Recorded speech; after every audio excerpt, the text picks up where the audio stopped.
Hey guys, I know that's supposed to be a podcast this week, but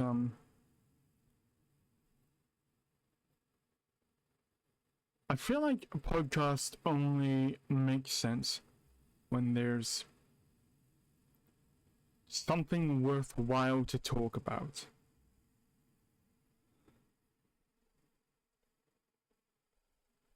Even though there is something big happening in the world right now, I prefer not to touch that because, as with literally everything these days, everything has political connotation.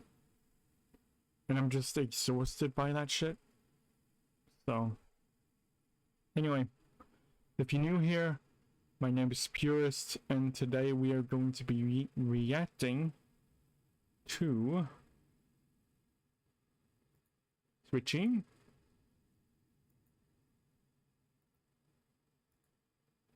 this video by Shaped by Stories, which is basically illustrating a feeling that I basically have been struggling with. Cyberpunk basically ruined my relationship with Mass Effect.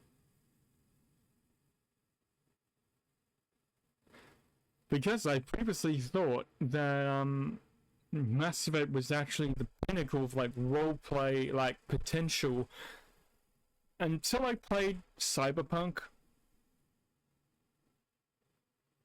where like basically like the background characters, like the tertiary characters, have like way more like actual character than like even some of the like the main companions in Mass Effect.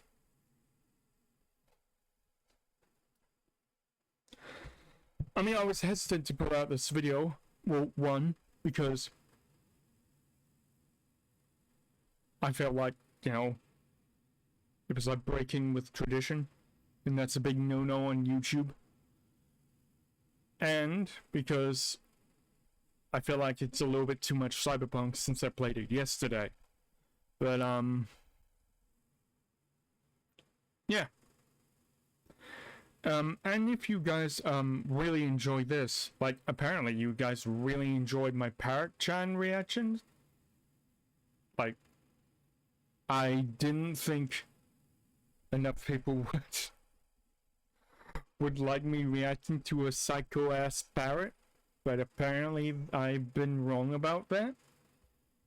Like, massively wrong, as it's, I think, my top watched video of this week. So yeah. Yeah. Anyway, let's sit back, relax, and yeah. Let's go. Cyberpunk ruined Mass Effect for me, and I'm okay with that. Growing up, Mass Effect was my favorite series. It was my comfort series. Its characters are still some of my favorites all these years later, and I still get that same fuzzy sense of wonder when I open up Mass Effect 1 and Vigil starts playing. Ugh, that theme has yet to lose its power. Also, speaking of Mass Effect, I really want to like actually play through the entire Legendary Edition, because I kind of with my playthrough like 1 to 3 on the channel, I kind of like switched halfway through. Like, I think it was like almost at the end of Mass Effect 2 that I kind of like switched the save file over to Mass Effect to Mass Effect 2 from the Legendary Edition. And yeah, like, I mean, to this day, I'm kind of surprised that that actually still works. Because that was like a hack, if, like, back in the day, if you, if, like, whatever the save file you didn't, like, pick up for like 1 through the 2 or 2 into 3 is that you could like manually drag your save file from your in-game save file from Mass Effect 1 into 2, and that was like a manual way you could like get it to recognize the save file. It's kind of intriguing that it's basically the exact same structure as like the original games, which is kind of cool. Anyway, what I'm really getting at is I wonder if you guys would want like a replay of like Mass Effect the Legendary Edition, and I can like have it in like one mega ass playlist. Would that be something you guys are interested in? Let me know. I've played through this series a dozen times over the course of my teenage years, and my last full playthrough was before the Legendary Edition was ever announced. Fast forward to 2026, I decided it was time to dive back in. But up to this point, I had never looked at the original trilogy beyond the purpose of having fun. But since looking at stories and characters is kind of my job now, I knew I was gonna have a whole other experience playing the original trilogy. I mean, sorry, I keep on going on tangents, but this girl has a shit ton, literal metric shit ton of like deep character dives into like characters from Cyberpunk. I think that's her like main dive. She's got like one on Dex, she's got one on Rogue, I think. She's got one on El Capitan, weirdly. Well, not weirdly. One on Dex. I've already said Dex. One on Johnny, obviously. I think one on Songbird? Like, let me, I mean, if you guys like this creator, maybe I can, like, react to, like, some of the deep dives. Oh, there's one on, what's his name? From Phantom Liberty. I forget his name. Idris Elba.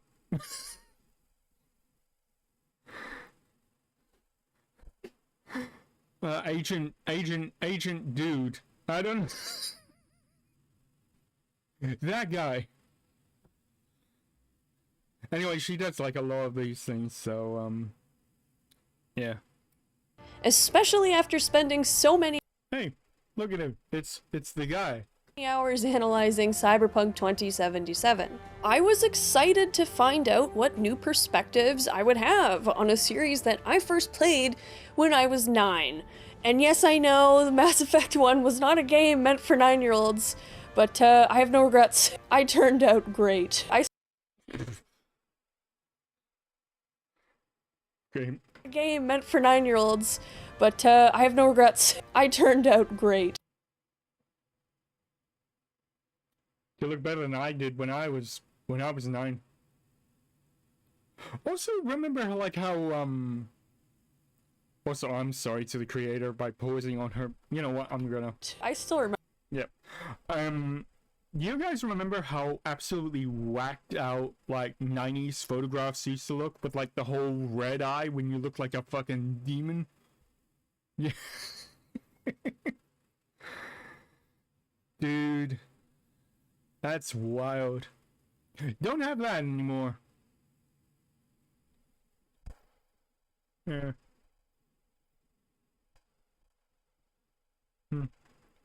Also, I believe I shared this on the channel before. I may have shared it in, like my Mass Effect, like, playthrough kind of thing. I actually didn't start with Mass Effect 1. I started with Mass Effect 2 because it was, like, in the, I think I, like, picked it up when it released, when I was 20. And I thought, oh shit, this game looks cool. And I played through all of it, I'm just like, oh shit, this is actually pretty damn good. I picked up 1, which was in the clearance bin, I think. just like by chance at like the local EB Games, which is what we call GameStop here in Australia. And it was a very different experience. But it kind of like ignited my like passion for like kind of RPGs. Which prior to that point I really only like kind of played with like JRPGs, like the Final Fantasy series a little bit. So yeah. Without Mass Effect, I guess I wouldn't have like turned on to the idea of like Western RPGs and how good they could be. Of course, I was only turned on to like Western RPGs like, you know, at the end of when they were peak. I mean, aside from like the island that's Baldur's Gate 3 in 2023? 22? Shit, I can't remember when it came out.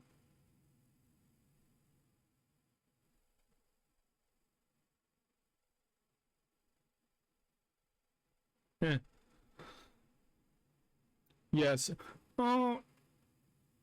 Oh no, there's like 2 islands. There's like, well, I suppose technically 3. Just, I mean, even though Cyberpunk kind of had a bad start, yeah, it's just like, it's The Witcher 3, Cyberpunk, and Baldur's Gate 3. Yeah, Cyberpunk kind of gets like post like, you know, reactionary, like kind of like elevation to that kind of like aspect. I still don't get like The Witcher 3, man. I still don't get it.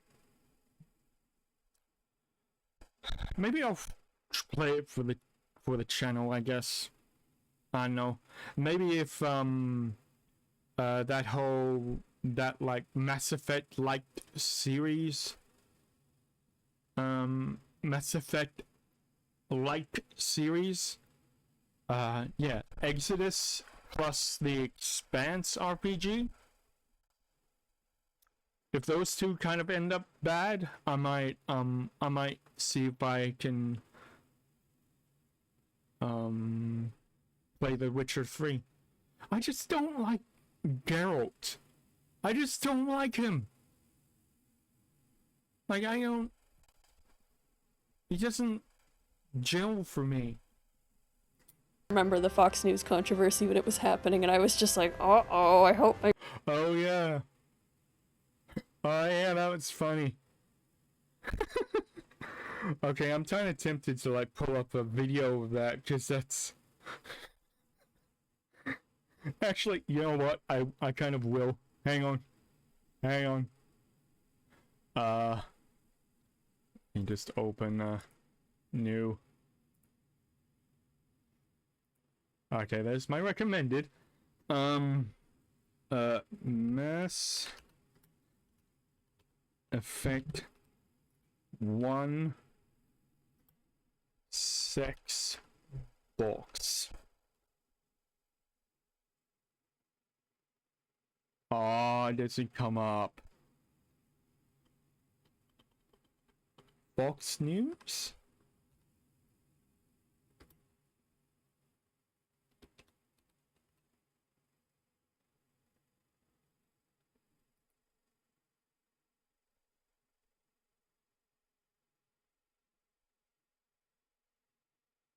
Yeah. Sex box. New video game features full digital character nudity. Oh shit, is that? That's Jeff Keighley.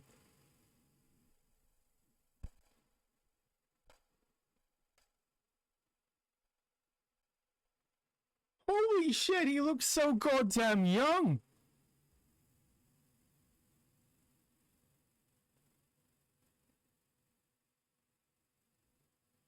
Fuck. It's the gaming pope himself.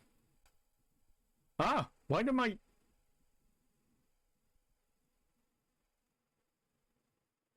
mouse kind of got big for some reason. I didn't know what happened there. Anyway, back to the video. My parents don't hear about this. And while I am looking forward to covering all the trilogy's most noteworthy characters, including Jacob Taylor, little did I know, even Jacob Taylor is like kind of the... Looking back, he's the worst like written character of all time. Because I never realized at the time how much it plays into fucking stereotypes, man. Like, it's just like, what is the price? The African American character has problems with his parents.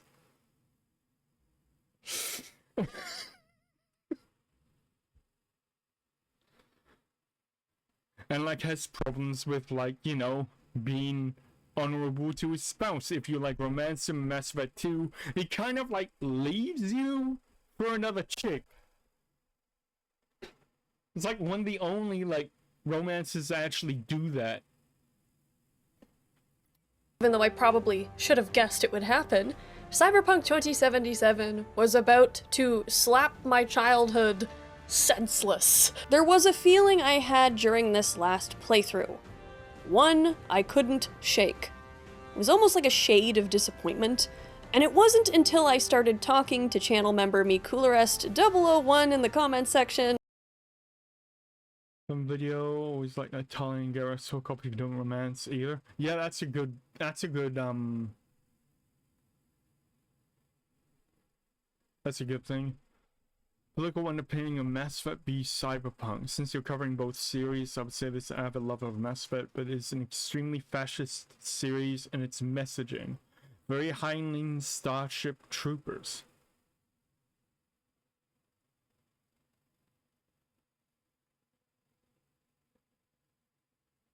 That is not a franchise I would compare it to. That is...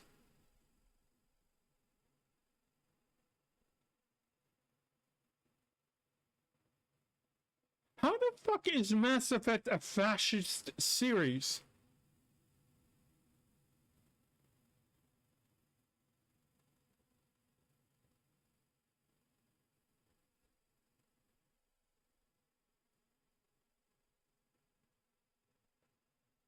Why is everything gotta be fascist, man? I hate... What? Huh?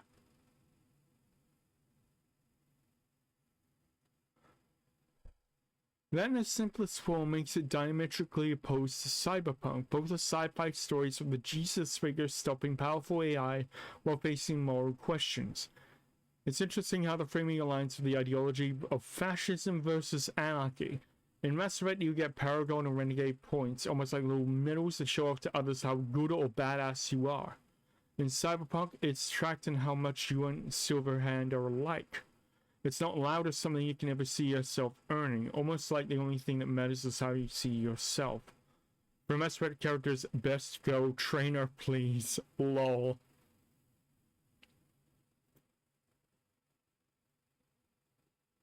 I like Trainer. I mean, she has a special place in my heart in that I actually accidentally romanced her when I played Mass Effect 3 the first time. Because it's so innocuous. Like, she like invites you up for a chess game. And somehow that turns into sex. It was like one of my first like aspects of I don't understand women. Like the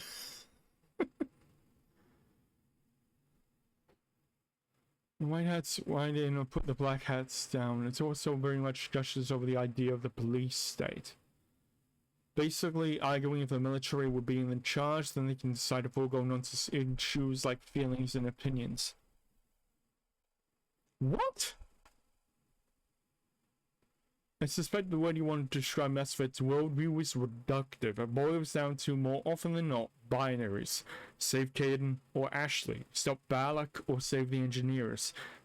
kill Samara or kill Morin. They can argue Cyberpunk is the same, and it's a limitation of the medium of video games. They can only program so much after all, but having the Paragon and Renegade systems gamifies moral choices in order to get you in-game rewards. I think that's partially why Paragate is so popular. It's almost like a rejection of the game incentives to behave only in manner A or manner B.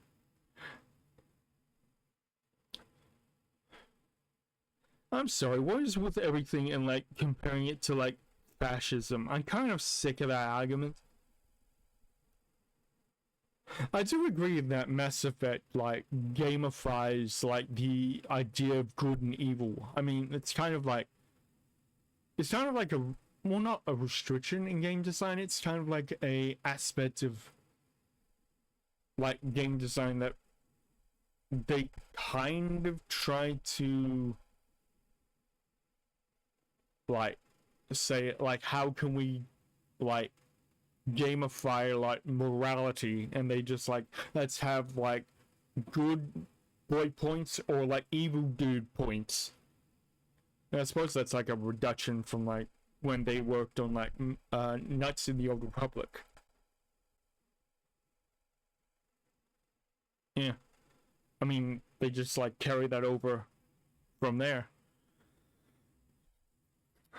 Of my latest Garrus video. Side note, if you've been watching this channel for a minute, this is not the first time you've heard Mikulrest's name. And Mikulrest therein hit the nail on the head.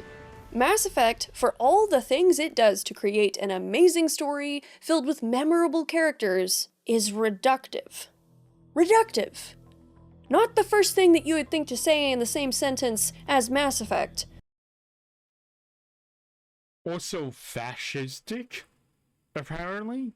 I never got that. A story chock full of interesting lore and an I don't know why you wouldn't focus on like the comparison to Starship Troopers.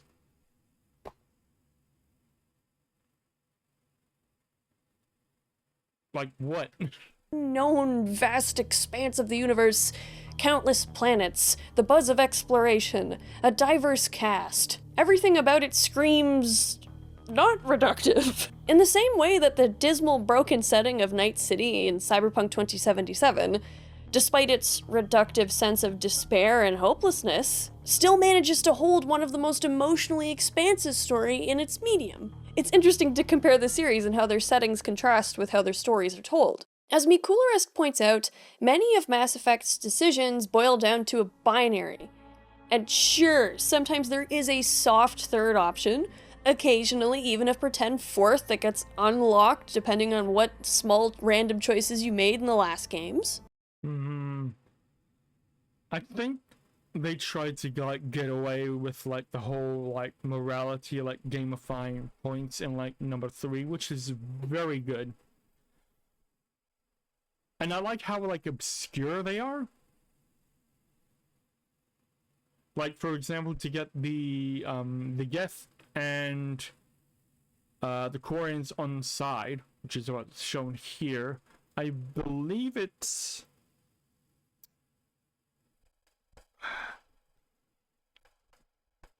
forgive me, it's been a while since I played Mass Effect, like in its entirety. Like since it was played on the channel, which is like a couple years ago. Shit.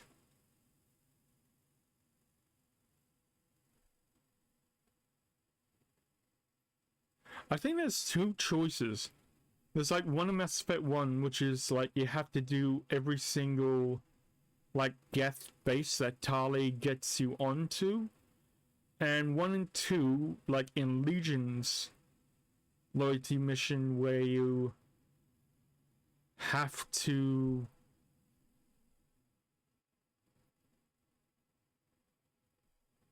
rewrite the Geth instead of wipe them. And like the end of that mission. I think those are the choices. I think. But it can often end up leaving certain moral conundrums as appearing rather black and white, especially after the events of Mass Effect 1. Mass Effect 1's treatment of this Paragon Renegade morality system had a lot more freedom, as it had no past constraints to really hold true to. Yeah. Renegade in Mass Effect 1 actually felt less like a comically evil path that kind of just held a lot of cinematic value, and more like a true ends justify the means kind of pathway. Yeah, that's one of the issues that I have with like Mass Effect as a whole. Because while like good is like pretty much consistent throughout the series, which is why I most often go Paragon, Renegade throughout the series kind of just meanders in like its like definitions throughout the series. But like Mass Effect 1, as she described, is like ends justify the means kind of like issue. Mass Effect 2, it's more like a badass button. It's like less about the morality and more about how cool you look. And in Mass Effect 3, it's just a button to fuck over your friends. Because most often, like 80%, 80 times out of 100, it's just to fuck over your friends and kill them off. Which is just like, why would you do that? It's part of the reasons why I never go like Renegade. It's because the consistency makes it across 3 games makes it fucking schizophrenic. In the same way that Paragon in the first game didn't necessarily feel like a strictly good guys approach, even if you release the Rachni Queen in Mass Effect 1, you're kinda left wondering, was that the right decision? You were faced with doubts and a lot of pushback for such a decision, and it made sense. But by 3, that decision is kind of moot, because there's just gonna be another queen anyway if you do genocide the Rachni Queen, and sure, this queen will betray you if you spare her, but it still feels like, oh, so the genocide I did didn't matter, it just reduced my war assets by 100 points. Yeah. Mass Effect 3 kind of did like both. It tried to make it like better with like some of like the hidden decisions and like certain like aspects of the missions, but it also made it worse by like also catching that gamifying aspect to like the war asset system, which is, I mean, I've always had issues with that fucking shit. Considering it used to be coupled with like the Mass Effect multiplayer, and that you had to like log in to like get like the unlock the full 100%, which I feel was fucking scummy by EA, but that's a whole nother thing. It's interesting that in Garrus's loyalty quest in Mass Effect 2, he can come to the realization that morality is not as black and white as he once thought. But the game he's in really does ironically boil down a lot of the decisions and framing of galaxy-affecting problems to still a black and white binary decision. And while I fully acknowledge that Cyberpunk 2077 is a self-contained story that doesn't have the challenges of carrying decisions and complexity across 3 games, and that most of— I mean, that we know of yet. I mean, we still don't know if the Orion, I think that's the code name, has like, is he even starring V, or like does it have like decisions like carried over, or like is there a set canonical like kind of thing? I mean, you can kind of get like shades of like what is canonical in Cyberpunk. Like, I feel like the Arasaka life path is kind of canon. And also, maybe it's just me, maybe it's just because I like happy endings. I feel like the Nomad path, I think it's the sun, is it the sun ending? And like Cyberpunk?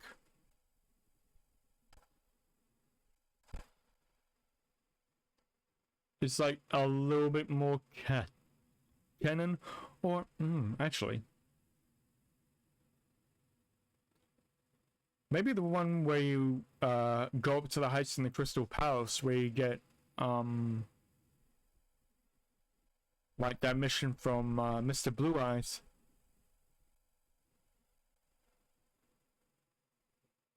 I don't know, I have to look into that, because I haven't actually played through all the endings yet. I think the only one that I'm yet to play through is, well, the secret ending, with you and Johnny just basically storm Arasaka Tower.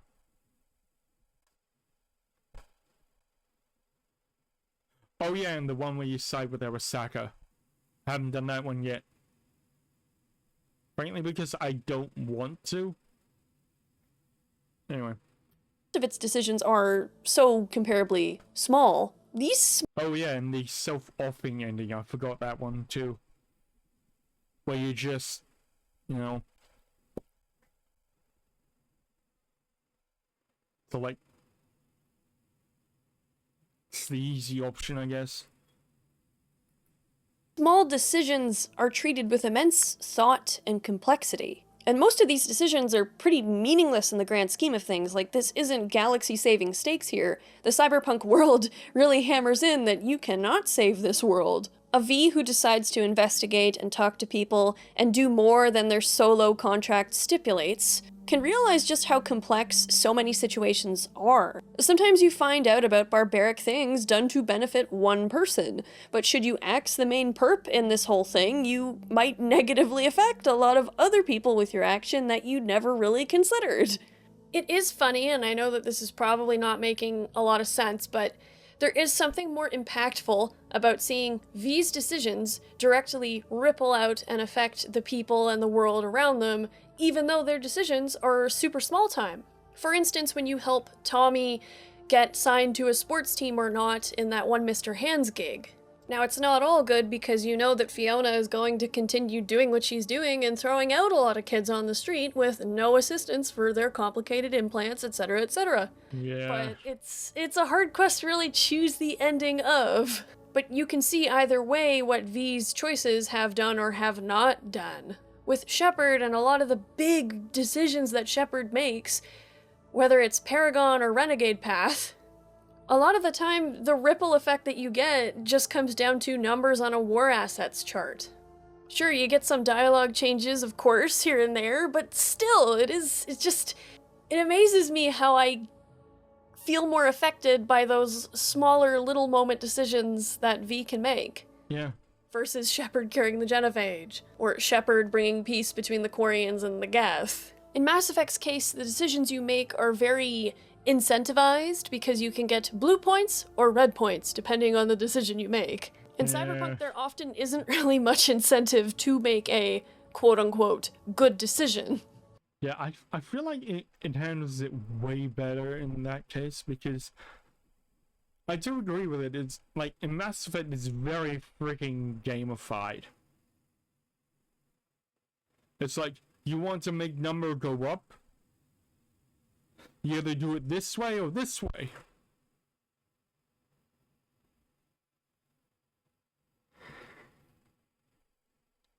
I do agree with her. It is very reductive, isn't it? It kind of like... It very much... I suppose it is all Mass Effect 3's fault, isn't it? They've not only gamified it like once with like the Paragon and Renegade like point system,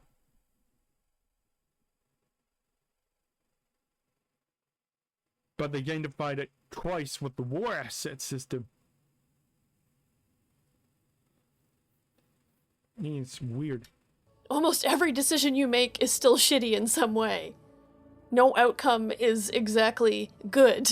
Yeah. And there really are a lot of different arguments people can make for the decisions that you can choose throughout Cyberpunk 2077. In Mass Effect, the most you get that might complicate your choice of Paragon or Renegade is other previous Paragon Renegade binary decisions that you made in previous games. Like whether you chose to kill Rex or not in the first game affects whether it's actually worth curing the Genophage in Mass Effect 3. Cyberpunk feels more realistic, Mass Effect feels more just math. The ruthless calculus of war, I guess. Garrus, there's no point worrying if we're gonna get to the point of the ruthless calculus of war. decisions have basically been math since the first game now, and they're especially mathematically made now because of what the third game turns those decisions into. Oh my god. I mean, to be honest, it actually illustrates an aspect of like the entire universe, isn't it? Because math really does like numbers really do underpin like the massive computations in the universe, right? Numbers, Mason. The numbers, what do they mean? What do they mean? Anyway. God, I love Black Ops. Like the first... I was going to say 3, but 2. It's really only 2. I can't believe you're up to Black Ops 7. Jesus. And they're still bringing... Anyway, that's the time. No. Cyberpunk is not so much a story where you need to know you did the right thing or not. You just need to ask yourself, can you live with the choices that you've made? Can you secure your soul at the end of the day? Mass Effect also reduces debate and discussion a lot of the time, not just with its limited conversation wheel, but also with its framing. And there's a number of ways that it kind of does this. The most obvious one is the Citadel Council and how the game treats them. And like, yes, the council is a pain in the ass for a number of reasons. Being in Shepard's shoes does show us very quickly why the council can be a pain in the ass. And I mean, I think everyone would agree that, yeah, politicians can be a real pain in the ass. Yes. However, throughout the events of Mass Effect 1, we do get to hear more perspectives and opinions and more nuance on how different humans and different aliens feel about humanity and the council. That decision you make to save or to destroy the council is made based on your own perspective that you have made out of all these assembled opinions and lessons and experiences. You might even be able to say that it's one of the more well-informed decisions you can make in the whole game. And you'd feel like this is a really big deal that you saved them or you didn't. But ultimately, Mass Effect 2 and 3 kind of do away with any potential complexity that this decision could have had. Whether you save the council or not, the council still feels really inept, flaccid, annoying. Nothing really changes all that much. Them throwing Shepard a bone with a Spectre status in some cases doesn't really do anything. I think you get an extra email.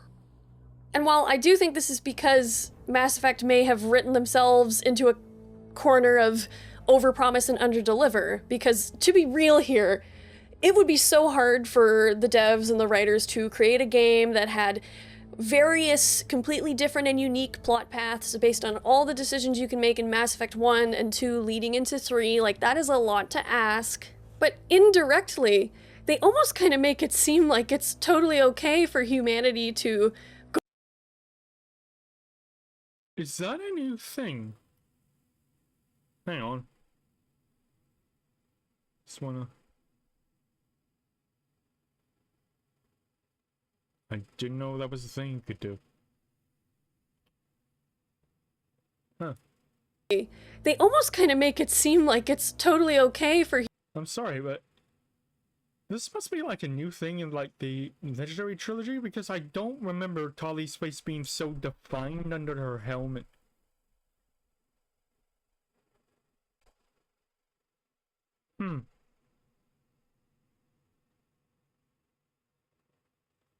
Huh.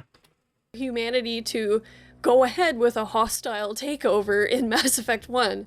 Why not? Let's put humans at the head of the intergalactic government. Fuck what other people think, fuck what other people feel, fuck the opinions of the other species. I kind of wish that if we'd chosen that, we would have had more tensions in the galaxy towards humans, because, yeah, that would result in people not being very happy at all with humans, but not a whole lot changes by time Mass Effect 3 rolls in. You just encounter some cunty people in Mass Effect 2 who are entirely justified, I think, in their negative opinions. But it does suck a lot of the time that when you do encounter people with... I wonder if she's gonna, like, point this out, but there is a bit of a problem in, like, Mass Effect's lore in that Bacterians are, like, almost universally dicks.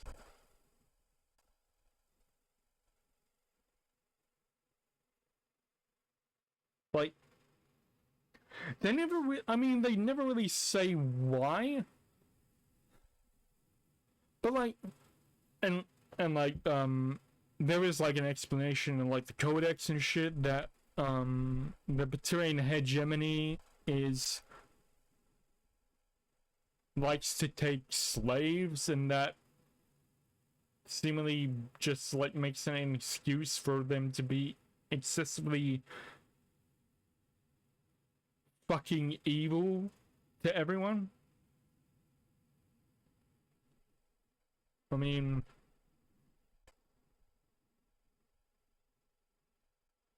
surely they can't all be like, you know, evil slavers and whatever the hell. I don't know.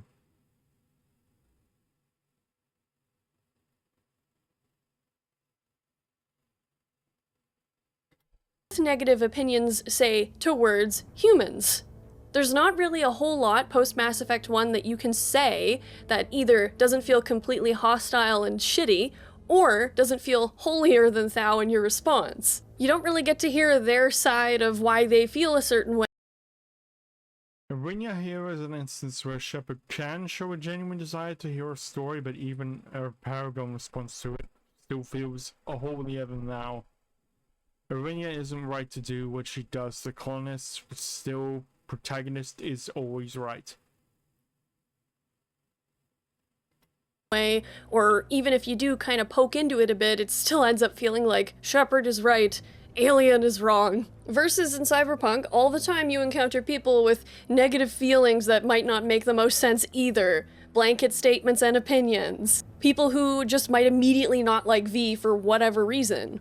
And it's not your job to change their mind, but oftentimes the game does give you the chance to actually poke in and understand why that person feels that way. And it's without V necessarily feeling like they have the protagonist one-up on these people. And the other thing too, before I forget, is that sometimes it really feels weird that Shepard just guffaws at the whole burden of evidence that they have to prove their crazy visions about the Reapers and the Prothean extinction and their suspicions about Saren. It's like, no, Shepard, you should be like 100% down to go and get this evidence because you're asking the Citadel Council, who represents billions of people, to just drop everything and do as you ask a human, humans who already have a sort of chaotic, unstable reputation with the Council, to just believe you at your word. Like, when you look at it from the Council's perspective, I'm not saying they're perfect or that they're not corrupt, because, well, they are. Of course they are. But I cannot suspend my disbelief now. After playing Cyberpunk for so long and seeing how many times you are told, and it is true that people will not take you at your word, you need hardcore evidence to actually get so many people to actually believe you or do something about it. Seeing the Council interactions kind of drove me nuts, playing through Mass Effect 1 again. Just easy to get swept up in the role of the protagonist, to only see things from their perspective, especially in a game like Mass Effect. I'm sorry, seeing Benezia's gigantic tits just reminded like me of a absolutely random ass fact you can find out in the Codex. That apparently when an Asari gets older, her tits grow in respect to her age. You can go and look it up. It's actually real. I mean, that just popped into my head, but it's such a stupid thing.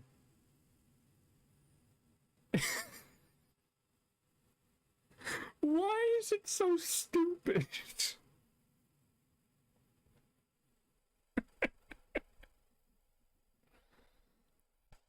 I'm not kidding, like, pause this video, look it up, like, come back, it's ridiculous, right? It's absolutely anyway, that was just a random thing that just, well, you would say busted into my memory. No, I will not apologize. Most politicians are framed as complete garbage except for the charming ones that represent more violent fascist civilizations. Speaking of which, the Turians.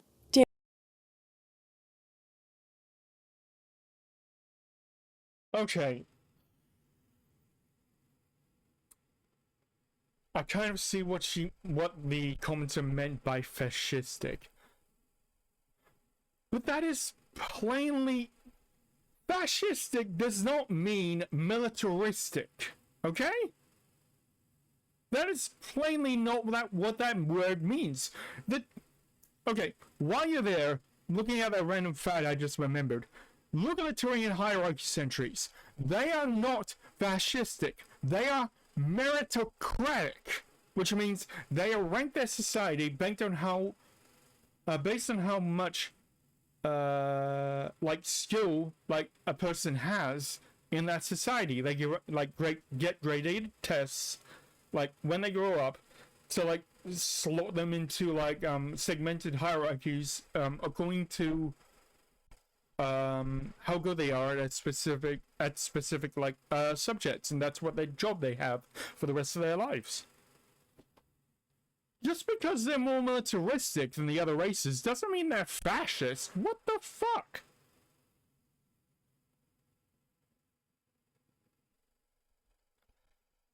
Like, I feel like that is an immense reduction of what the Turian hierarchy is. What? I do not agree with that. Damn it, I never thought I would look back at this game that I loved when I was a kid, all thanks to Cyberpunk, but now I see a fair bit of fascist or fascist resembling civilizations going on in Mass Effect, which fascism is kind of a reductive political ideology Thank you! At least you acknowledge it, yes. in and of itself, so reductive, the shoe fits. And I'm not sure if that was actually intended to go somewhere at some point.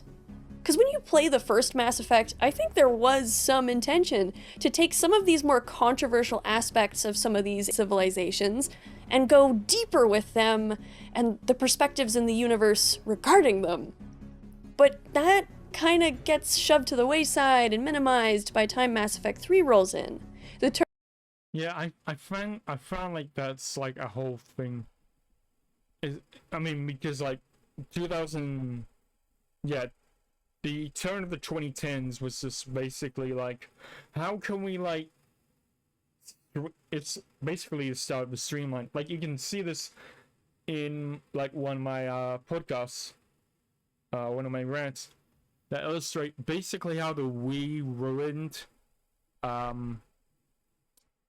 gaming forever. If I remember, I'll put like a card up on the top, you know. How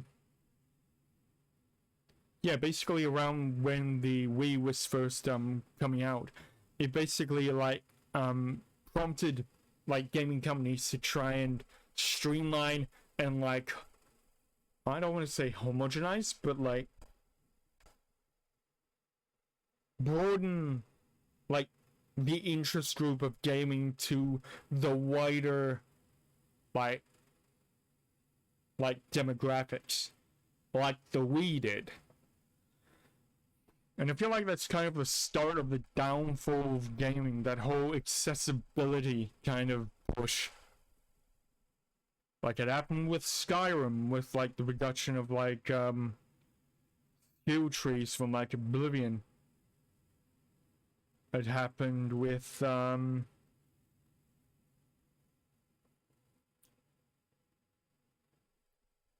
of thinking, well, what happened with Mass Effect, that's for sure. The like RPG forward like aspects of Mass Effect 1 compared with like the action or forward Mass Effect 2 and 3. In fact, I think it's only like about now that like games have like tried are like trying to like come back around to being complex again, especially with Dark Souls and that ilk. I mean, first it was like, you know, complex in terms of like gameplay, but now it's like coming back to like complex in terms of story because of like, you know, that whole level of stuff. Yeah. Turians are just the most outright example of this kind of fascist undertone, let's say, that the series portrays. but sort of abandons challenging. Probably for brevity's sake, but still. It almost kind of gets to the point of borderline glorifying fascism a bit at some points. Just for clarity, to define fascism, fascism is a far-right, authoritarian, and ultranationalist political ideology characterized by support for a dictatorial leader, centralized autocracy, militarism, forcible suppression of opposition, belief in a natural social hierarchy, subordination of individual interests for the perceived interest of the nation or race, and strong regimentation of society and the economy. Now, Turian society has the military intertwined with everything. Every Turian serves, and all politicians, all diplomatic figures, everyone owes loyalty to the hierarchy and its cause. I don't think I agree with that definition. Because certain democracies, well, I hate to bring up current politics, but Israel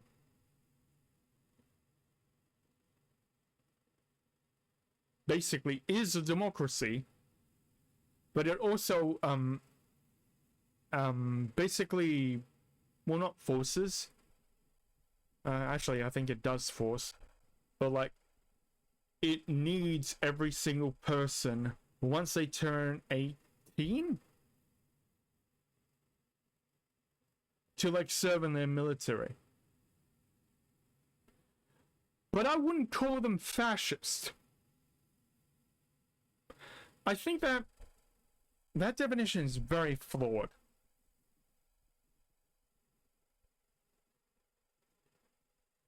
In fact, I'm pretty sure there are other like democracies that actually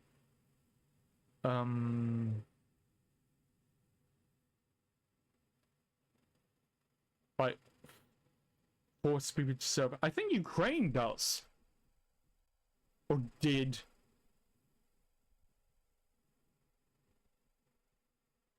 Just like all the political tensions like leading up to like the Russo-Ukrainian war.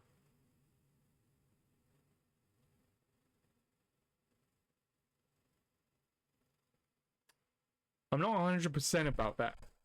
But I don't think like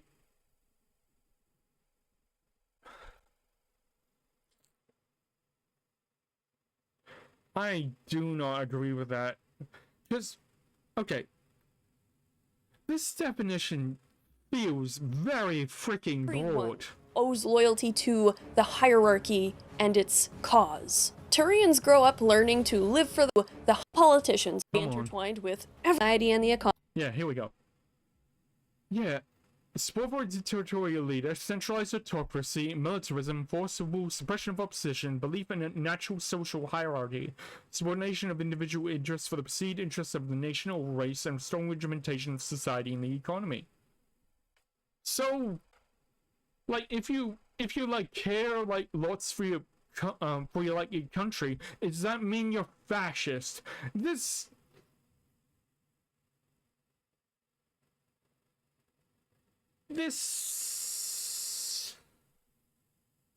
feels way too fucking broad.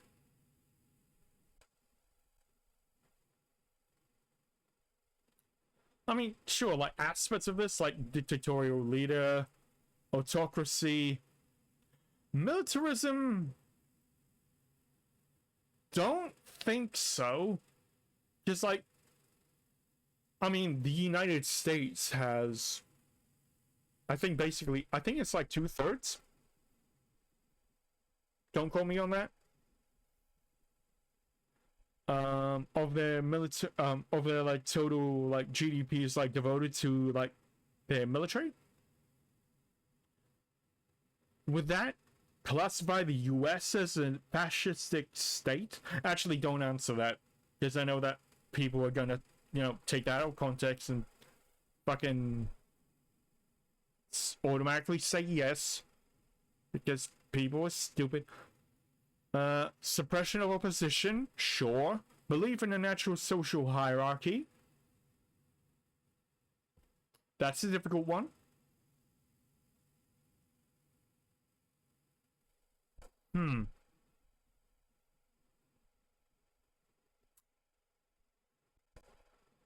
Yeah, that's a complex one. I'm going to leave that one. Subordination of individual interests for the perceived interests of a nation or race. Then race, sure, but nation. It comes back to like the patriotic kind of like thing. Like, if you're patriotic for your country, does that mean you're fascist? That apparently does, according to this definition. Like, I don't like it. I don't like it.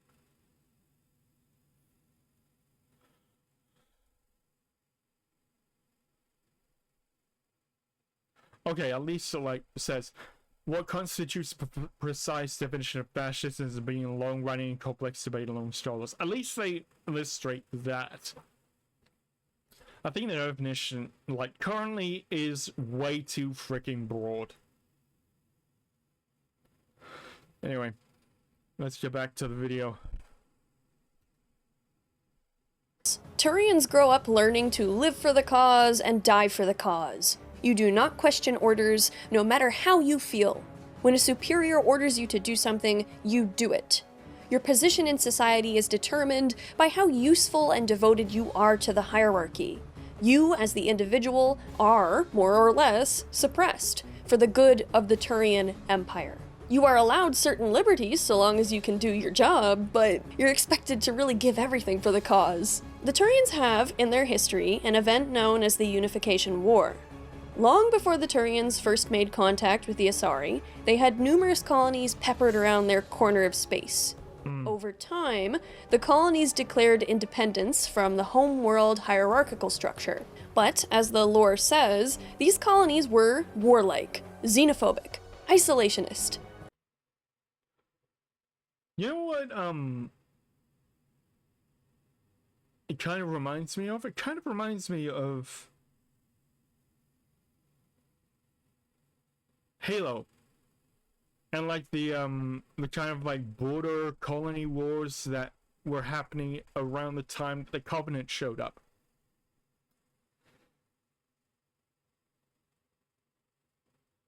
And also, I only found out like relatively recently how the USMC is actually just the military that took over, well, actually took over like before the events of like the Halo games.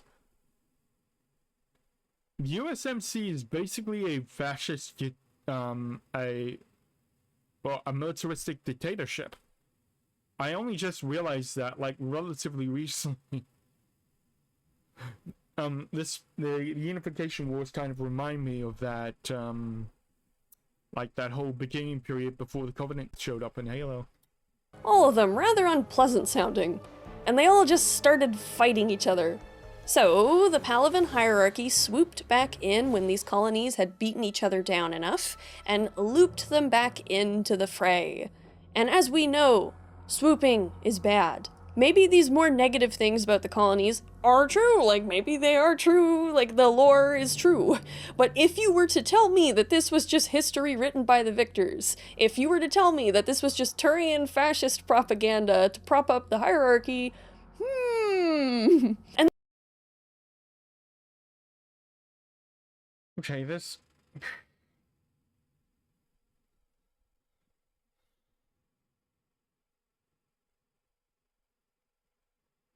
this definition is kind of like low-key irritating me, man.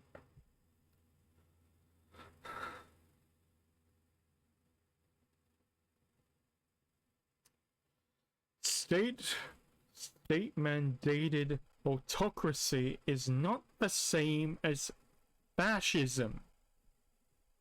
Stop it. this would be fine if the Turians weren't treated as purely badass and awesome through the militaristic lens of the game. It ends up kind of feeling like a background thing of, yup, the Turians fascist as fuck, but don't expect to see any consequences of this fascist society really explored. If anything, in the events of Mass Effect 3, they are hailed as one of the saving graces of the galaxy, which again would be fine if they were ideologically challenged more along the way. But despite the outward difference between humanity and the Turians, as well as the tensions from the First Contact War, they're far more similar than meets the eye. The Alliance is outwardly democratic in its power structure, but its formation was not unlike the Turian hierarchy.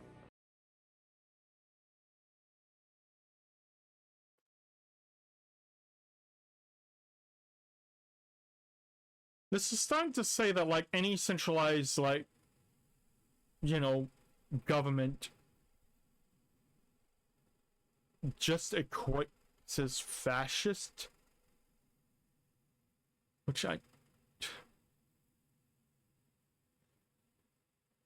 Like... If you're saying that, like, any, like, massively centralized government is automatically fascist, does that mean, like,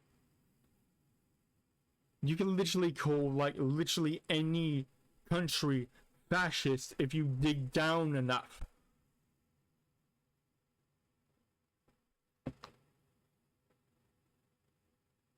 Because if it's formed through conquest, does that mean that every government's fascist? I'm pretty sure that's not the case. Okay, this is low-key annoying me. Well, actually, not low-key anymore. It's probably high-key, actually. Once Prothean ruins were first uncovered in the Sol system, human culture, society, and religion was blown out of the atmosphere. Now, the narrative in-universe is that the discovery of alien life, while it did rock Earth culturally and religiously, it actually had the opposite effect politically, and it magically drew all the nations of Earth together. What a nice story of unity. In Mass Effect Revelations, in the first chapter, John Grissom he exposition dumps this on the reader so they know about it, but there's hints of his own doubts or his own skepticism that this is how cleanly the Alliance was formed. The Alliance's greatest tool in its formation was more or less taking humanity's us versus them tendencies, which for the longest time had been placed against one another, and placing them on as of yet unknown alien civilizations, to kind of keep everybody under one body politically. I'm sure that not every single nation went for it willingly. Who knows how much suppression and bribery and threatening and intimidation had to be done behind the scenes. Again, you're just describing politics. This is how politics is. Like,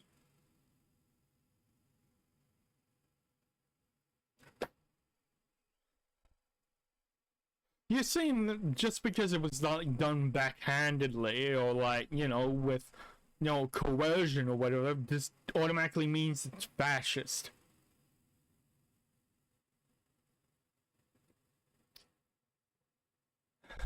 I'm starting to cast doubts on this person. Really? Many people in the Mass Effect universe, according to the first chapter of Mass Effect Revelations, theorize that the deals leading up to the Alliance's formation were long happening before the discovery of the Prothean ruins on Mars. This was just the straw that broke the camel's back. This was the ammunition they needed to get the public on board. This kept humanity scared enough to stick together. Kind of a rotten sense of unity, I suppose. And sure, you can understand the logic behind it. You would hope to be a unified front against the potentially terrifying unknowns of the cosmos. But once you read about how the Alliance came to be, and after seeing it through Commander Shepard's eyes, it's definitely an interesting moment of, wait a minute. At this point, and I'm sure somebody in the comments can come up with a better comparison to Cyberpunk here, but for me, the Alliance is kind of a fancier worldwide Militech and USA Biotechnica meshing, but this centralization of human power and the suppression of human opinions, while it feels more present and maybe acknowledged in Mass Effect 1, it actually fits really well with what Ashley Williams thinks. Knowing the lore of how the Alliance came to be, her opinions make so much more sense as to why she has them. By Mass Effect 3, a lot of these more questionable things about the Alliance are kind of whitewashed. We kind of forget about them, unless you read the Codex. The Alliance is depicted as the greater good, the leader of the war effort, the vanguard that will save the galaxy, with Shepard at the head. A human Jesus figure. They're the good guys. And that would be fine if this was intentional, to sort of prove a reverse point, and for it to somehow be propaganda that Commander Shepard can deconstruct. But that doesn't really happen. It's actually interesting that Jacob Taylor, yes, everyone's favorite squad member, is one of the few characters to really call out Alliance propaganda and manipulation and scoff at it for what it is. And it's really easy to miss because Jacob is not well liked, and honestly, That's actually true. He used to be like in... I mean, for his backstory, he used to be in the Alliance, like actually moving up in the same aspects of the military that Shepard did before he was basically psychoed out because he didn't like how much like the Alliance wasn't doing anything about like the Reaper threat.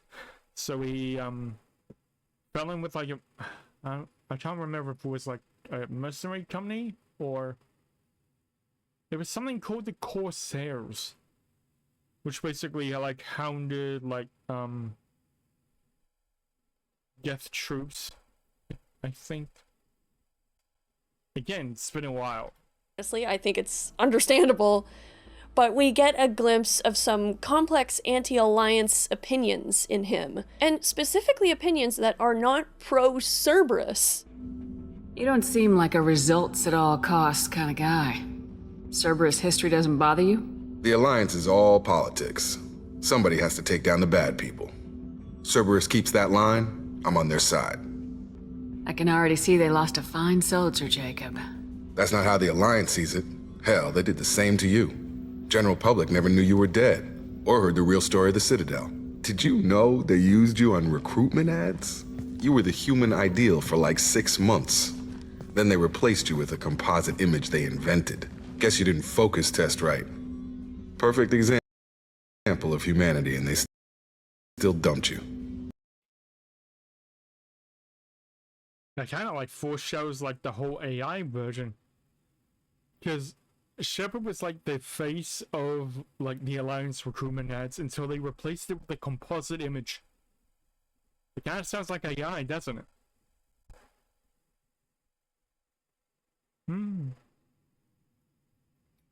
We get a bit more of this sort of in-the-middle perspective with the colony of Horizon, for instance. But the mechanic that we meet is framed as a pain in the ass. At worst, this guy's a coward.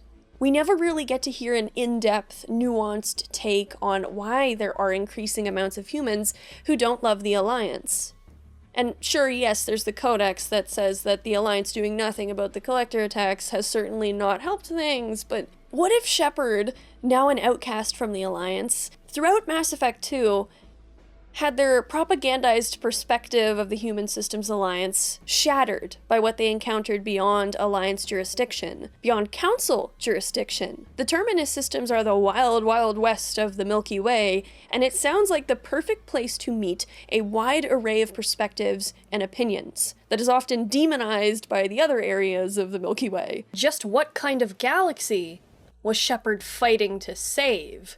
Now that would have been a fun, personal kind of conflict. Instead of Miranda waking Shepard up, we just have Johnny waking Shepard up. Get the fuck up, Commander, we have a galaxy to burn. Imagine if Shepard had more of a chance to really think and develop their whole reason for why they fought so hard in Mass Effect 1. Were they always just a tool of the Alliance machine? What means did they further for the Council as a Spectre, if not the preparation for Doomsday? Is the galaxy worth saving now that Shepard can get another taste of its other sides?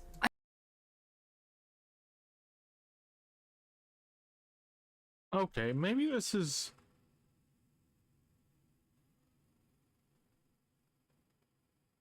I swear, when I might have to, like,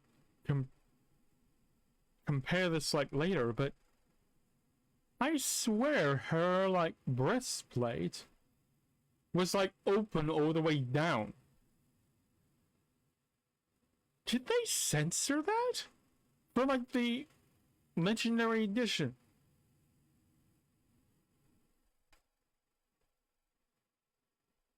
Because I know they like kind of like cut out like some of the more lewd camera angles in Mass Effect 2. I didn't know they did this as well. I have to compare and contrast, but I swear her armor showed off a little bit more cleavage.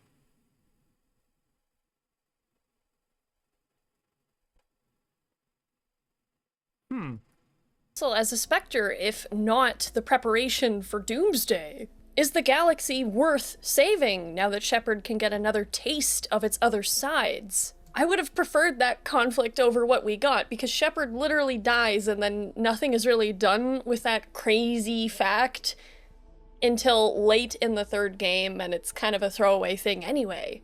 Like, despite everything Shepard's brought back to life, the Alliance has clearly abandoned them, but for the most part, Shepard still remains kind of in their pocket and still ultimately loyal to the Alliance, Renegade or Paragon or whatever. Because you end up back with them in Mass Effect 3 working for Hackett. Like, I know Shepard is supposed to be an insert for the player. My experience with V now makes me look at Shepard and I go like, oh man, we missed out. A personal conflict of Shepard's that could have ramped up, involving self-doubt, a sense of despair in a time where despair is a very deadly thing, or being resilient and trying everything they can despite all the shit that they've encountered to do what they need to do to save the galaxy. It's just, oh my gosh. We see V have a similar conflict. Oh god. Dude. I'm sorry, but like, this reminds me. Like, the whole thing with the Prothean DLC, like the Day 1 DLC with Mass Effect 3. Dude, I'm like 90% sure they cut the Prothean kind of stuff from the game and resold it to us as DLC. Because, like, it feels way too important to leave out. And it feels like it could have done so much more with him, but they just didn't. Like, the aspect of, like, one final soldier left from, like, a dying race who was basically desperate. Like, as desperate to, like, literally have, like, generationally born soldiers. Born to just fight. And, like, from what Javak says, it seems like almost everything of like the former Prothean Empire, as in like culture and like art, was like basically sacrificed in order to keep itself alive for that long. Also, yes, a little bit of clipping in the armor. This is not supposed to see that. To do what they need to do to save the galaxy. It's just, oh my gosh. We see V have a similar conflict with their own goals before the relic, to kind of questioning their whole life after what happens with the relic. And sure, V is not saving the world, but they're definitely reevaluating what exactly saving themselves means. There's not just external conflict, there is inner conflict as well. Mass Effect 2 was really fun, but it felt like filler. Great filler, but filler all the same. Arrival's focus on delaying the Reapers further makes more sense in the overall plot of the trilogy. I don't really like Arrival as is myself, but the whole premise of the story certainly feels more urgent. The Collectors could have been a side thing to investigate into rather than being the whole big thing. Or they could have at least been treated differently, like maybe they'd be working to bring the Reapers back sooner, rather than just playing their own version of Build-A-Bear. Maybe they were behind Arrival, maybe blowing up the mass relay was supposed to be the climax of the game, I don't know, that's just my 2 cents. See, Mass Effect 2, the game I played the most, I can't even look at it the same way, because now I just see it as like, what the fuck, it was a giant side quest! I mean, welcome to the club. I've had this, aspect of like viewpoint of Mass Effect 2 for like a little while. I feel like this is how I categorize the Mass Effect trilogy. Best one is 1. Second best is 3. Worst is 2. because one I feel like has the best like aspects of like world building, it like establishes like, you know, the whole world and like stuff, and it has the most interesting villain as well. Mass Effect 3 kind of feels like it has like the most absolute payoff in terms of like the relationships you built in Mass Effect 2. But that's just it. Mass Effect 2 basically feels like filler. It feels like a side quest. And it's only tangentially you realize, like at the very end, spoilers, that the collectors are actually indoctrinated Protheans. And it feels like a kind of side thing, like thrown in there just to like try and connect it to massive, like the greater, like actual plot lines. It feels very forced. And yeah, basically the entire Mass Effect 2 like plotline is side questing. You're like basically gathering a team to probe the Omega 4 relay to try and get some semblance of what the fuck the Collectors are doing. And then you find out in the course of getting the Reaper IFF that, spoilers, the Collectors are actually Protheans. Spoilers end. So it feels very not useless, because it like the main strength of Mass Effect 2 is in its companions. I won't deny that, but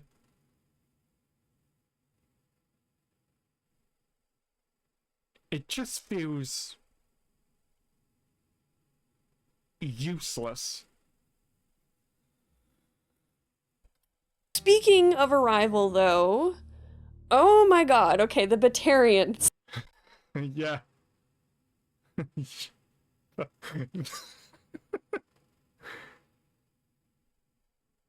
Just like the absolute casual, just like killing of like, what is it, like 200,000 Batarians?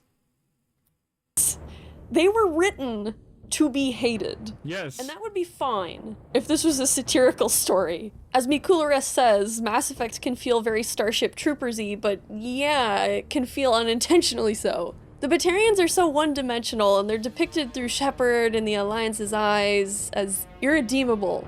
Like, really, they have no redeeming qualities at all. They were written to be Space North Korea. They have... I do kind of agree with that. The Batarians, I mean...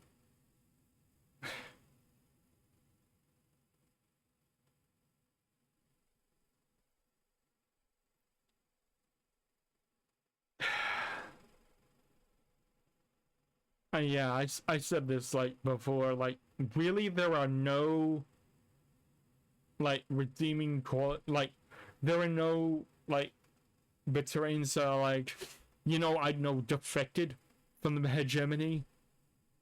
Like, it feels very unrealistic that there wouldn't be, like, at least a couple or even one sympathetic Batarian character that you meet on your travels, but no. You don't have one. They're just uniformly bad people. Which I guess is kind of like, you know, obvious considering their main... Like, legit, they like, pull a, yeah, in like trying to this is like another lore moment. When they try and get into the galactic stage to have a embassy, like one of the only like aspects of like them actually getting an embassy, is their usage of slaves, and their counterattack they come is, well, it's part of our culture. We can't just not have slavery. And I'm just like, looking back, this kind of illustrates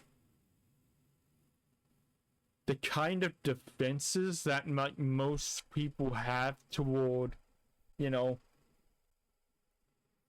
people not assimilating, like immigrants not assimilating to like the countries they like immigrate to. I mean, sure, it's their culture, but why did they immigrate in the first place if they didn't want to get away from said culture? Because that's why you're moving in the first place. Dude. Why do I feel like this is like a kind of a rant in disguise? I didn't want to talk about like politics or anything happening in the world this week because of everything, but I talked about politics anyway.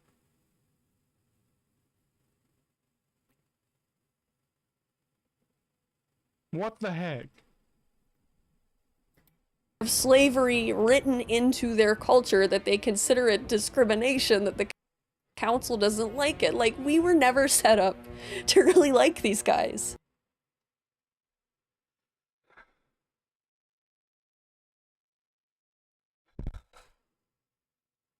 This is one of the aspects I hate around, like, you know, these kinds of like dissections. Like nowadays, it always comes down to present day politics, at least somehow. Like, you can't freaking escape it. It pisses me off. Like, can't we just have a like fictional world where we can just exist in that fictional world without bringing in something from outside to take us out of it? That's basically why like every single game is shit now, because they try and take in like real world politics or real world, like, you know, ideas and ideologies and shove them into places where they don't belong, like in Dragon Age or they didn't really do in Mass Effect, did they?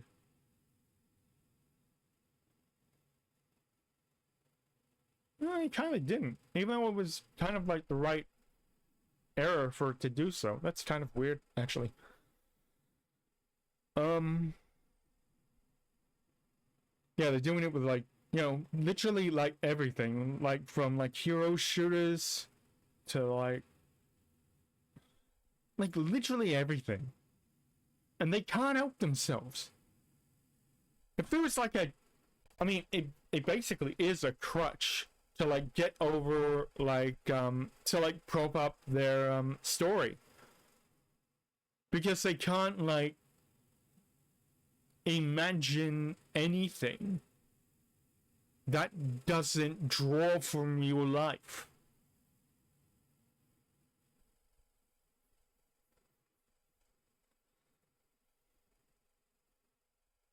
Oh, dude. Okay, I kind of know what I'm going to talk about next week, but I'm going to save that for next week. This is one of my favorite actual shooters, actually. I mean, besides Black Ops 1 and 2, but that's another thing. Yeah, Black Ops 1 and 2. But yeah, guess you're gonna have to wait until that happens. But yeah, I kind of don't like this, how like literally everything has to have aspects of real life into it. It's exhausting. I fucking hate it. No matter what the Alliance does to them or did to them as they expanded in the Skillian Verge, which the Batarians considered their territory because they were there first, it was okay. And the worst thing about this, though, is that because we are not shown any real redeeming qualities to pretty much any Batarians, the consequences of arrival, which is where Shepard hurls an asteroid into a mass relay that kills 300,000 Batarians. Oh, it's 300,000. Pardon me. Which leads to a massive collapse of Batarian government stuff, and then it really hurts them before the Reapers get there, and that's one reason too why the Batarians were so fucked when the Reapers got there. Like, you don't even really, the narrative doesn't even really set you up to feel bad for them because they're written to be so shitty. This has been a sentiment that I have seen echoed all over Reddit, even in the comments of some of my Mass Effect videos that I've already done, and it's that Zaid should have been a Batarian. So then we actually would have had like a squad mate that kind of fits the vibe of Batarian, but still would have given us a different angle of who they are. The other thing too is that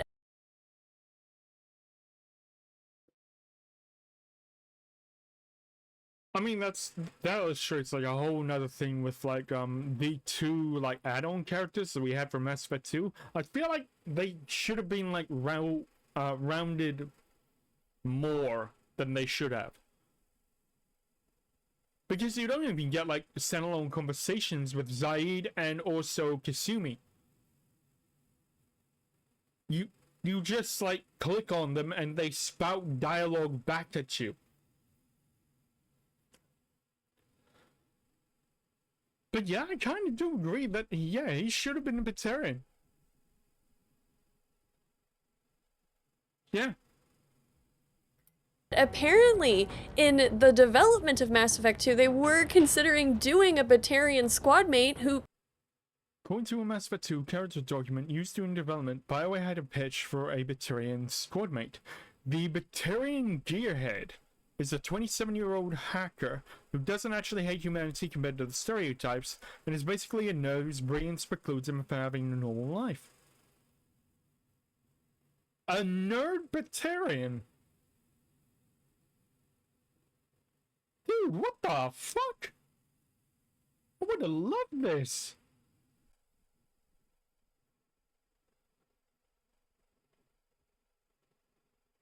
Enabling mission. The player learns the location of an infamous Batarian terrorist, an expert in technology, hacking, etc. When they finally discover he isn't actually a terrorist and bears no ill will toward humanity. Why is this character cool, amusing, or interesting? He's basically a nerd, meek, socially awkward, and uncomfortable in combat and confrontation. He is, however, incredible with his tech skills. He wants to live a quiet, ordinary life, but he's so brilliant that he will never be seen as normal or ordinary. Okay. I kind of see why this was cut out. Location of an infamous Batarian terrorist. But when they finally discover he isn't actually a terrorist. But what happened to enable people to label him as a terrorist? See, the two don't...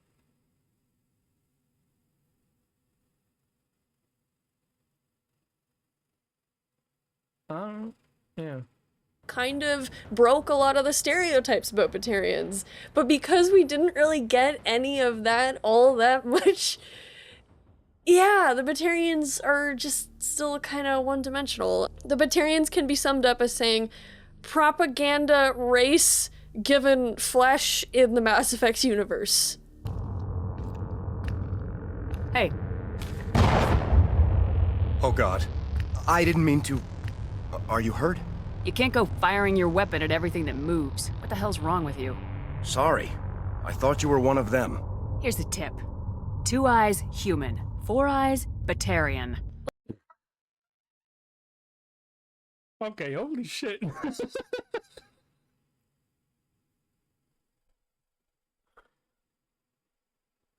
Okay, suddenly racist. Cool. I mean, I understand, but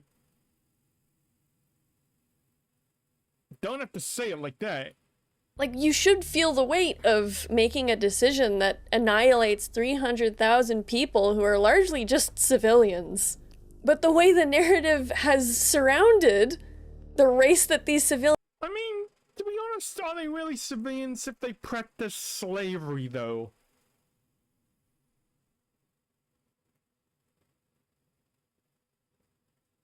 I mean, you could argue that that's probably why they are irredeemable in the lens of, Mass Effect's world. It's because they legit use slaves.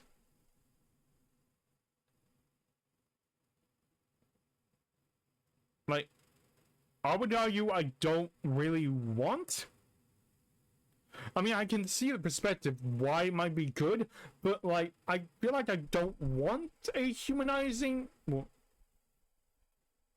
okay, it's the principle, but like, I don't want to feel sympathetic to the Turians. I mean, not the Turians, the Batarians. Because again, they take slaves.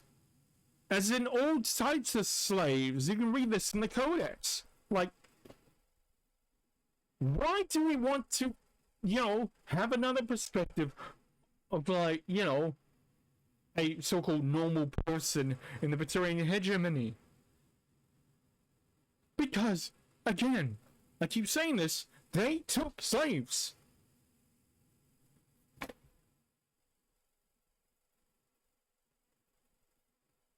I feel like that's a pretty good argument to have them, be universally labeled as being bad.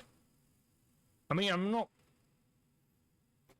and I'm not xenophobic or anything, but it feels like a race that routinely has pirates and like slaving guilds that legit goes out to other planets, like the Skellion Verge, which is part of like one of the Shepard's actual backstories. Like, one of the Origins backstories is that you're actually fight off a raid by, like, these Batarian pirates to take slaves to bring back to the hegemony.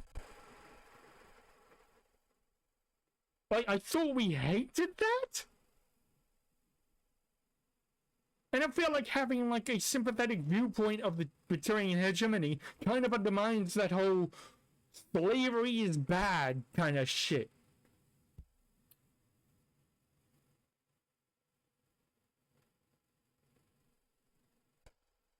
It's good in theory, but I'm kind of glad they didn't implement it in practice. Yeah. aliens belong to, that's not exactly the message that you're getting, and it feels really weird and ineffective and just, And it's not like there's ever a moment where you see Alliance propaganda about Batarian civilians getting dispelled. Like, we don't really get to see, like, to me that just makes it feel like the narrative ultimately says, well, these people are expendable. We don't have to bother making them sympathetic, but you should still feel sad because you just killed 300,000 civilians. Oh my god, I could go on all day about the logical gap I am feeling. Well, it's not... It's not really like you should feel bad for them. I think it's more like framed as being politically inconvenient that you killed 300,000 Batarians. I don't think people are supposed to feel bad about that. I think it's just like, it feels like it made like the politicians work harder that you killed 300,000 Batarians, because that's like the whole reason why you're like stuck on Earth at the beginning of Mass Effect 3. Is because you're reportedly on trial for doing that. Even though it is technically because of, like, a mission that Admiral Hackett, like the head of the Alliance military, sent you on that mission.